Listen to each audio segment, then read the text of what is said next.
veramente complicati per tutti gli storici scientifici, ho avuto modo di occuparne.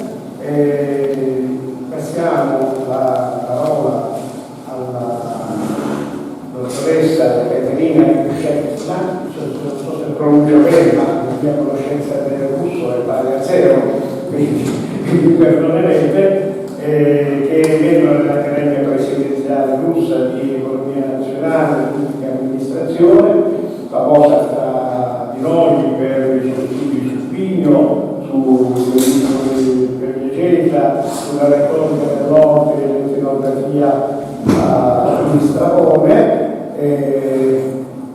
Invece di rubare tempo alla nostra relatrice, però immediatamente la parola e ci parlerà di la geografia di Caio Giulio Solino e il commento di Claudius Salmasius, XVII secolo.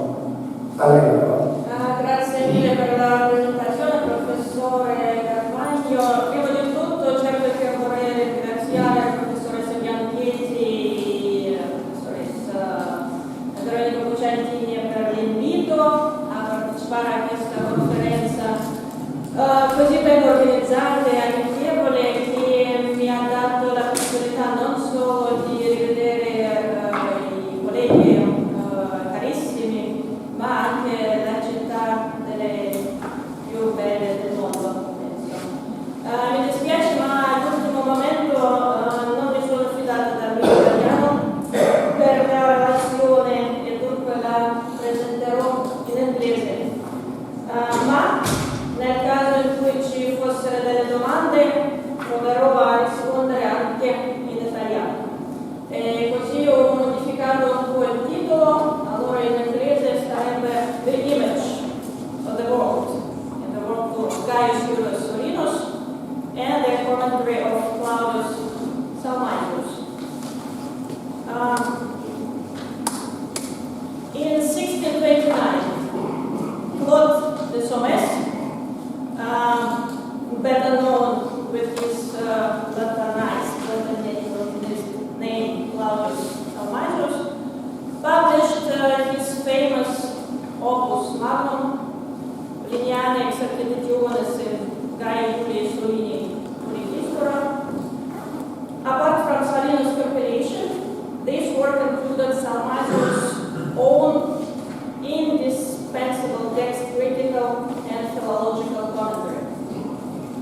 Salmasius was lauded by both Scaliger and Savon as one of the great scholars in the 17th century. So it is not by chance that he has become interested in Salinus, who for many centuries remained a relatively popular figure among scholars and readers alike. At least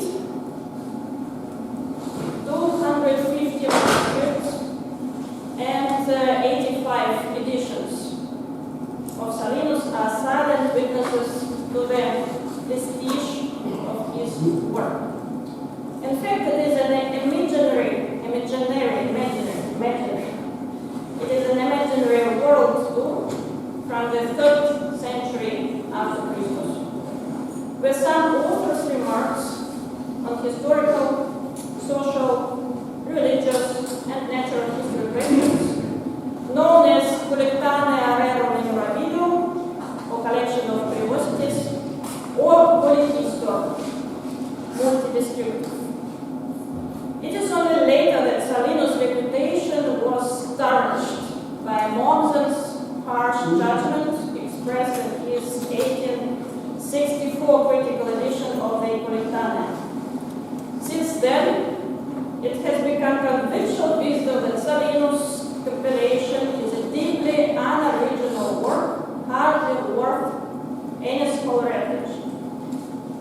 being largely overlooked, but because it represents an important and not very well understood aspect of Greco-Roman culture. So in 2001, Fernández Nieto published a Spanish translation of Salino's book, while in 2014,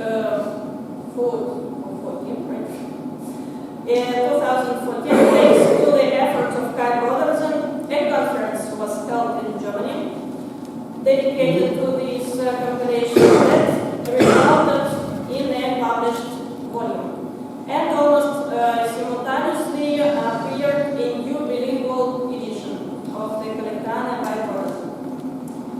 Thus, it soon became apparent that it is due to grave scholarly oversight that Salinus lay forgotten for such a long time, and that the Collectana deserve our full attention, both as a historical and geographical source and as a literary work. In my presentation, I would like to introduce you my current project and to give some ideas about Salinus' ethnogeographical image of the world, and to pay attention to some elements of Salinus' compilation in the context of the ancient geographical tradition. Moreover, I'd like to offer you some passages from the commentary of Claudius Salmasius to his edition of Salinus, which in many ways anticipated the type of modern commentaries. It should be noted that the compilation genre, which flourished during the imperial period and to which Salinus' book obviously belongs, was not as homogeneous as one would imagine. It included both systematizing works like Linnaeus' Natural History or compilations in commentary form like Probus, Servius, and others commentaries on Vector. Instead of expressing their own ideas and thoughts, the authors of such compilations assumed a more modest task of excerpting and recombining other authors' material in order to please and engage their audience and to meet as best they could the demands of the current cultural moment. As for Salinus and his compendium of ancient ethnographic knowledge, he approached his sources and sources selection quite creatively, and thus managed to expand his readers' knowledge about the world they lived in. In accordance with the compensatory nature of the whole work, diverse parts of the Collectana were borrowed by Salinus from various sources. Salinus himself, who declares in his Fatio that he consciously is following the traces of the ancient stem, Vestigia Monetae, nevertheless does not always name the source quoted by him. Therefore, it is difficult to say whether Salinus used the original text of those ancient authors or he restricted himself to retelling. For example, in the Geografia by Pomponius Mela and the Encyclopedia by Pliny the Elder, his main sources in his geographical books. The content of Salinus' Collectana is very varied. Next to the secrets and providence of nature and naval actions of humans, there are ethnographical regressions and descriptions of countries, which make part of the immense ecumenical spaces. It is as if Salinus invites us, his readers, on a mental journey through amazing countries and different corners of the Roman Empire. In other words, in Salinus' work is represented all the inhabited world, known at the time in all its diversity.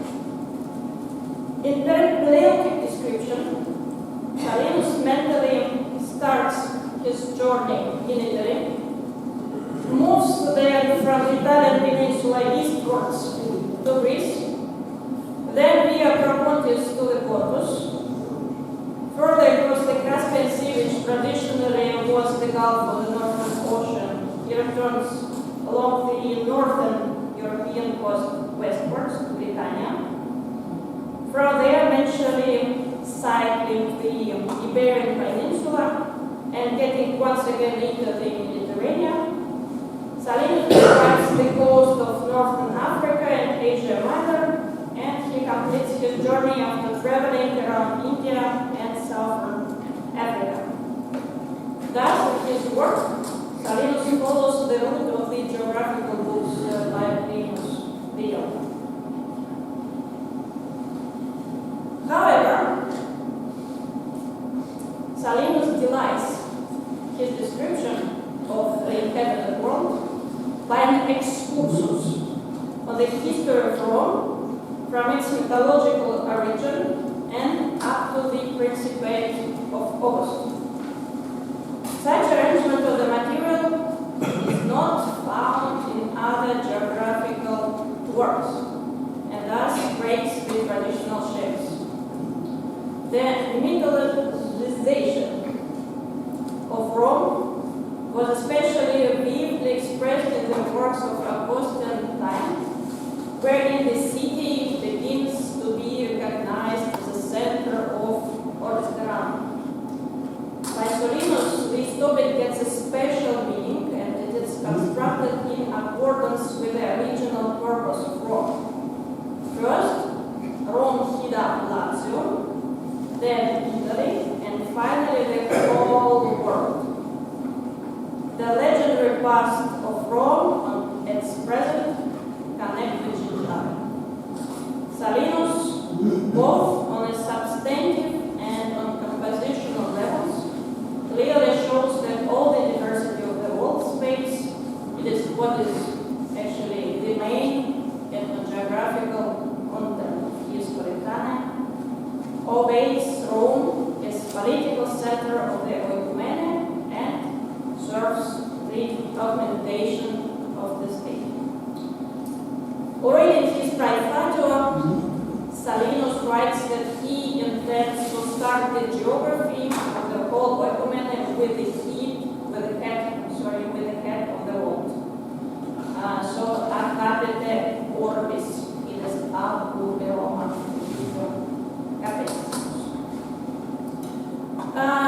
Actually, I would like to show some examples of the description by Solinus. During the Roman Empire, the authors do not practice political eloquence so much anymore, which was typical for the Republican period, but study the domain of mirabilia and paradoxa. It is miraculous and supernatural. The interest in mirabilia applies to works of Salinus' predecessors as well, for example, Plinius, Tacitus, etc., which is part of the big unusual phenomena of the distant countries and unwanted life of the exotic peoples in lively images.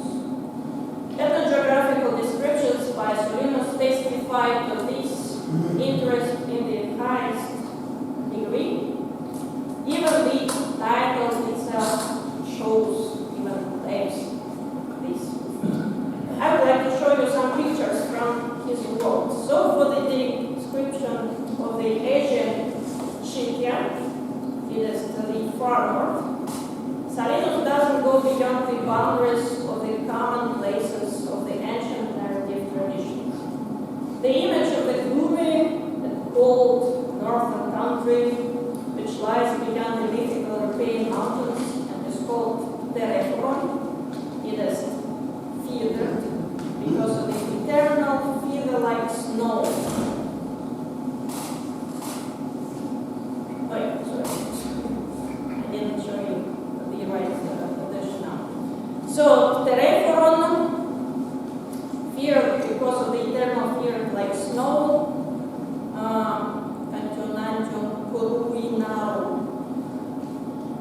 Solinus borrows completely from Pliny.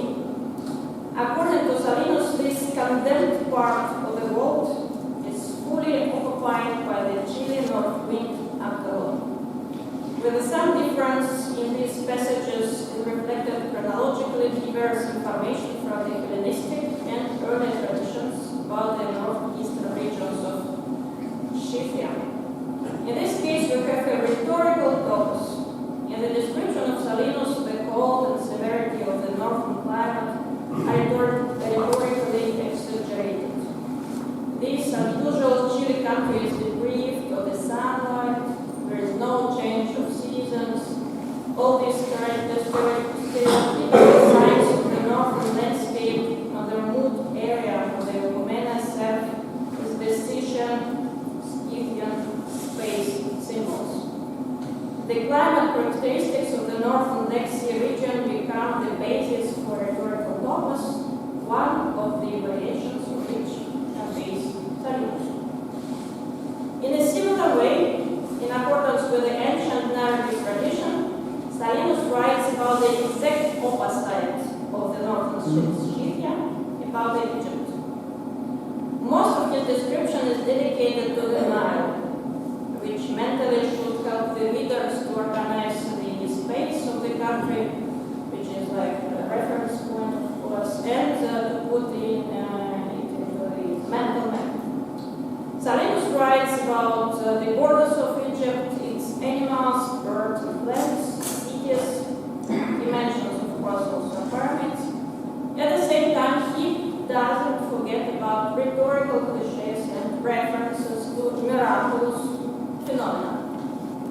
So the Nile, in his description, is also strictly connected with winds. For example, Salinus says that there are the winds that cause the Nile floods, and Salinus mentions that the Nile is the only river that doesn't produce winds, aura, or winds.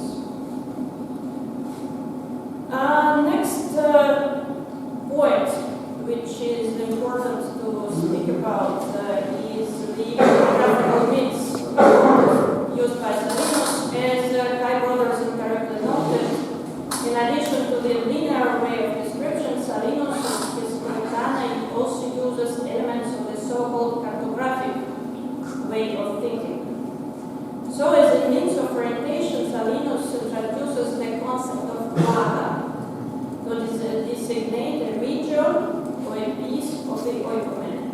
There are some examples on the slides: Asiatica plaga, Septentrionis plaga, Lyra meridian plaga, and so on. In this case, the linear way of describing of a path, which Salinus mentally follows along the coasts of the Ecumene, becomes a district or an area, subject which actually he would borrow from some cartographic way of thinking, or maybe even the map. The same applies to the concept of area, because it's later, which serves as Salinus to designate a certain territory, for example, the Apennine Peninsula, or a block of land for a future temple, like an example of this area Avalonis, Silva, like in area Avalonis. Besides, in Salinus we can find, of course, the traditional elements of space orientation, like meridian versus, meridian versus, Mons Taurus dextro, latere, and so on. The picture of Salinus' world consists of different concepts: descriptive geography and some cartographic method of description. Science of Salinus' cartographic way of thinking even served as an argument for some researchers to believe that, on one hand, as I said already, Salinus could himself already use some ancient maps while working on his compilation, and on the other hand, that Salinus' text would become one of the sources for compiling some medieval maps, like the famous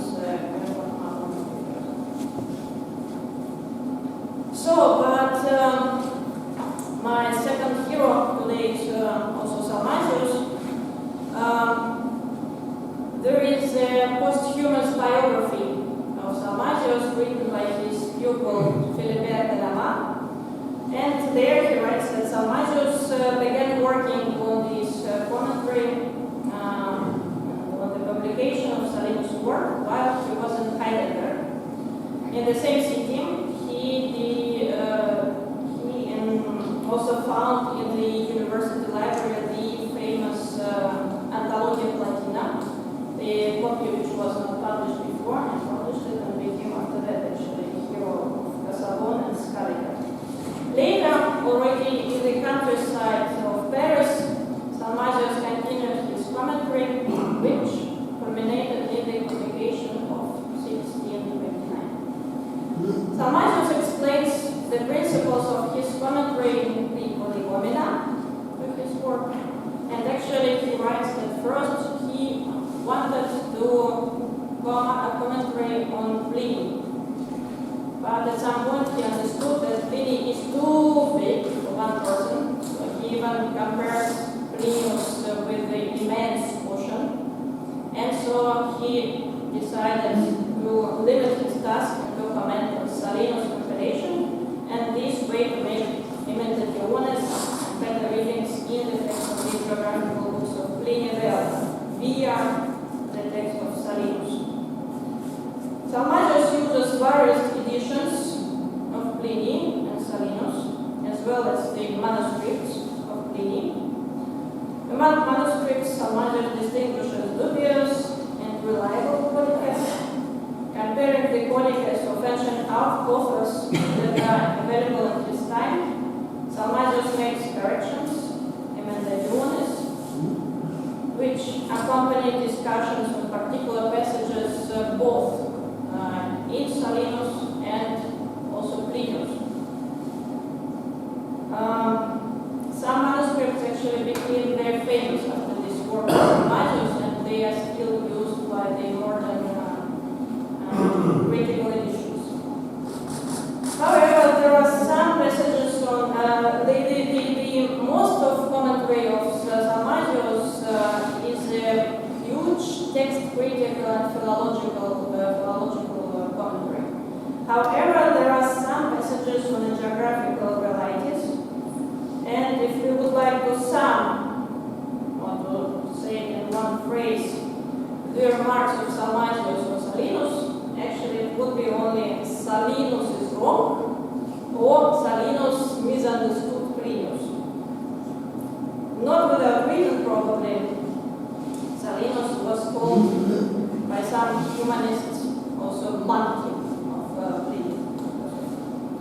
So I would like to show you some examples of the commentary of Salmasius. For example, here is the passage by Salinus, where he calls Mare, somewhere in the north, in some region, the eastern part of the Northern Ocean. He calls this sea Tabis. And Salmasius notes, actually with right, that Salinus mistakenly conveyed the words of Pliny the Elder, and he brings also us the text of Plinius. And according to Salmasius, Salinus misunderstood the words of Pliny as if the sea is called Tabis, but in fact, actually, Pliny calls Tabis exactly the uninhabited part of the land, which is stretching from the narrow part of the sea, not the sea itself. But here you can see also this Salinus ita intelexit quasi.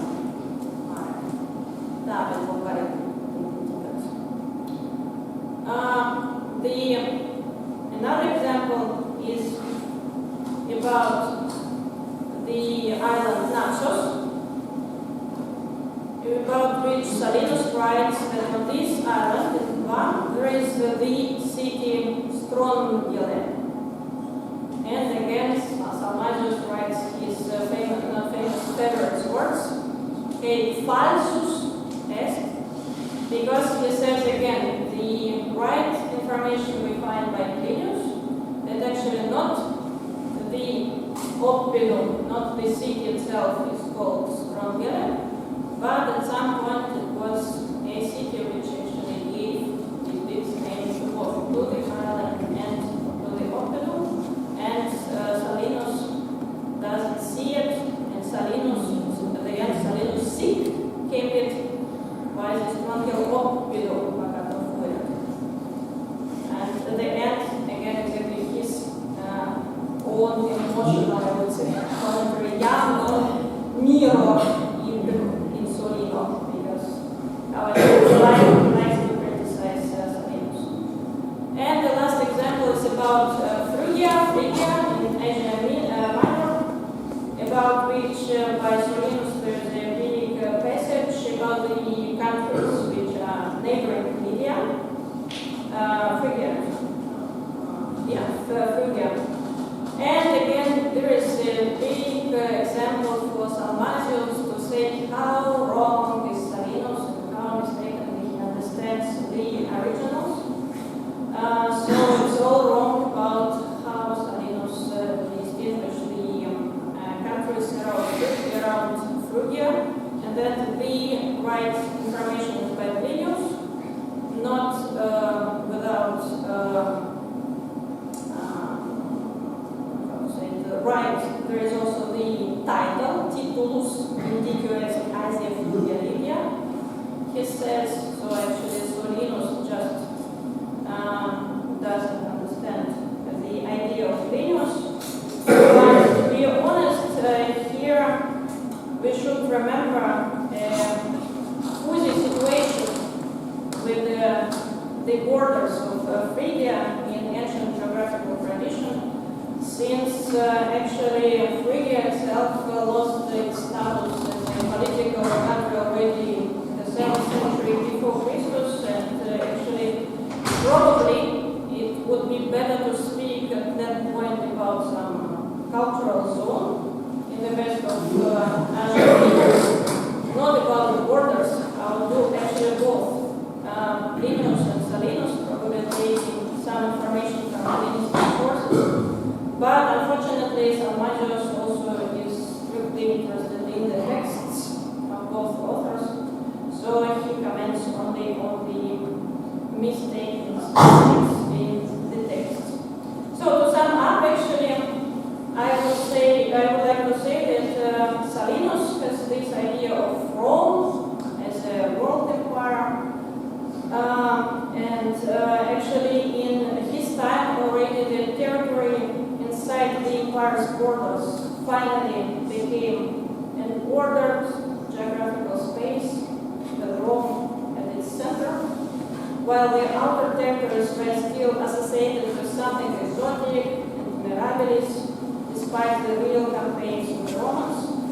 His compilation thus cleverly seeks to reinforce and consolidate in his reader's mind the already crumbling Roman myth, so to say, which in turn served to strengthen the conservative ideology of the empire. And what about Salmasius? Actually, his undeservedly little known and practically unused by modern scholars commentary on Salinus not only helps us to better understand the ideas or the way of thinking of Salinus and Plinius also, but also open up an interesting page in the history of classical philology of the 17th century, and makes possible to judge the level of text critical methods and techniques which were practiced by the